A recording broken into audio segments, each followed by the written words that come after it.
Operation सिंदूर को लेकर सेना ने बड़ा अपडेट दिया, जिसमें कहा गया है कि सेना ने पहलगाम में हुए आतंकी हमले का जवाब दिया है। सेना ने आतंकियों के ठिकाने पर सटीक निशाने के साथ प्रहार किया और उसे ध्वस्त किया। सेना की कार्रवाई में 9 आतंकी कैंप तबाह हुए। सेना की ओर से कहा गया कि ऑपरेशन सिंदूर का मकसद आतंकियों को खत्म करना था और इस ऑपरेशन में 100 आतंकियों को ढेर किया गया है, जिसमें 3 बड़े आतंकी शामिल। सेना की ओर से यह भी बताया गया कि भारत की कार्रवाई में पाकिस्तान के 35 से 40 जवान और अफसर मारे गए। तो पाक सेना के 35 से 40 जवान अफसर इसमें मारे गए हैं। पाकिस्तान के 3 रडार सिस्टम को भी बर्बाद किया गया है और जो टारगेट भारतीय सेना का था उसे अचीव किया गया है, यह भी जानकारी दी गई। हालांकि पाकिस्तान की तरफ से ही पेशकश आई सीज फायर की, किसी तरह इसे रोक दिया जाए। यह भी जानकारी आज की जो ये प्रेस कॉन्फ्रेंस उसमें कहा गया और यह भी बता दिया गया है कि सीज फायर का उल्लंघन अब हुआ तो पाकिस्तान को तगड़ा जवाब दिया जाएगा। इसके अलावा यह भी बताया कि कौन कौन से ठिकाने आफ्टर और बिफोर की फोटो भी यहां पर दिखाई गई है कि पहले वो ठिकाने कैसे नजर आते थे और जब हमने कार्रवाई की उसके बाद उसकी हालत किस तरह हो गई। क्या कुछ कहा गया इस प्रेस कॉन्फ्रेंस, सुनिए कुछ अंश।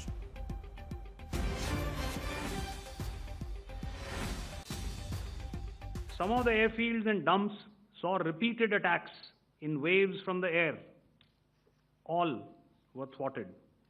The Pakistan Army has reported to have lost approximately 35 to 40 personnel in artillery and small arms firing on the line of control between the 7th and the 10th of May.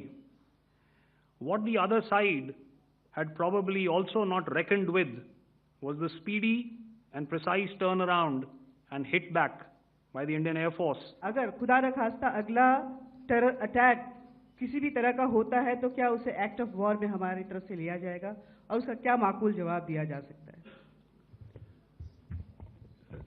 मेरा इसमें सिर्फ एक ही जवाब है आपके लिए कि हमने अपनी कार्रवाई करी। हमने उसके बाद मैंने अपने स्टेटमेंट में भी बताया कि ये कम्युनिकेट करने की कोशिश करी कि हमने इस तरीके से ये जो स्ट्राइक्स हैं वो क्यों की। लेकिन जो हमारा एडवर्सरी है उसने जैसे मुनासिब समझा वो कार्रवाई करी। तो आपने देखा कि ये जो एक्टिविटीज़ चल रही हैं 3-4 दिन से, ये कोई वॉर से कम नहीं है। नॉर्मल सर्कमस्टांसेस में एक दूसरे देश की एयरफोर्सेस हवा में नहीं उड़ती हैं और एक दूसरे के ऊपर स्ट्राइक्स नहीं करती हैं। हर रात इंट्रूजन्स नहीं होते हैं। लाइन ऑफ कंट्रोल पर सीज फायर वायोलेशंस, आपके एक साथी ने सवाल पूछा था शुरू में, एक सीज फायर अंडरस्टैंडिंग था, वो भी जा चुका है। उस सीज फायर अंडरस्टैंडिंग के जाते जो फायरिंग हो रही है लाइन ऑफ कंट्रोल में, उसमें घुसपैठ की कोशिश हो रही है। आमतौर पर ये घुसपैठ लाइन ऑफ कंट्रोल में टेररिस्ट करते हैं, लेकिन हमें इंफॉर्मेशन है कि हो सकता है ये पाकिस्तान आर्मी की टोलियां भी हों जो हमारे पोस्ट के ऊपर खामी पहुंचाने की कोशिश कर रही हैं। तो ये सारी एक्टिविटीज़ तो वॉर में शामिल हैं। तो ये कहना मुश्किल है कि आगे क्या होगा, वो स्पेक्यूलेटिव जोन में आ जाता है और मैं स्पेक्यूलेट नहीं करना चाहता हूँ। हर एक सिचुएशन अलग होती है और उससे एक तरीके से डील किया जाता है। सर, मैं मंजीत नेगी हूँ आज तक से। मेरा सवाल ये कि इस पूरे ऑपरेशन में जो आतंकी ठिकानों को निशाना बनाया गया, क्या नंबर्स कुछ बता सकते हैं कितने आतंकी मारे गए? कुछ नाम सरकार, मतलब कुछ नाम मीडिया में आए भी हैं जो बड़े उसके मास्टरमाइंड थे। और एक सवाल जो आज एयरफोर्स ने भी ट्वीट किया कि ऑपरेशन सिंदूर अभी जारी है और सरकार की तरफ से भी कहा गया, और पिछली बार जब विदेश मंत्रालय की प्रेस कॉन्फ्रेंस पहली हुई थी उसमें वो लिस्ट दिखाई गई थी कि 21 टेरर कैंप आइडेंटिफाई किए गए हैं। तो क्या जो बाकी बचे हुए टेरर कैंप उन पर भी कार्रवाई होगी, और एक नंबर अगर आप बता पाएं कितने टेररिस्ट मारे गए? मंजीत, जब मैंने स्टेटमेंट दिया तो मैंने शुरू में ही कहा कि जैसे ही ऑपरेशन सिंदूर कॉन्सेप्चुअलाइज हुआ तो हमारा जो पीछे की कार्रवाई होती है, स्पेड वर्क और टारगेट्स को आइडेंटिफाई और एनालाइज करने की कार्रवाई शुरू हो गई थी।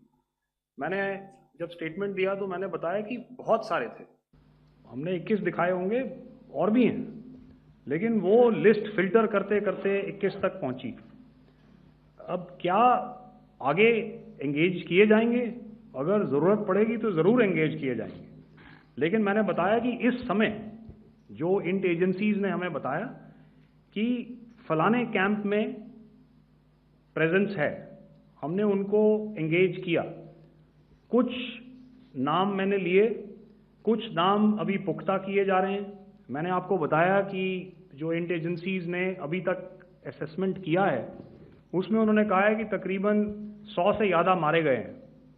और एक आज आपने तस्वीर भी देखी कि काफ़ी प्रोमिनेंट जो फ्यूनरल था, काफ़ी प्रोमिनेंट एक जो हस्ती हैं वो ऑर्गेनाइज कर रहे थे, और उस फ्यूनरल में और कौन कौन लोग अटेंड कर रहे थे वो तो आपने देखा ही।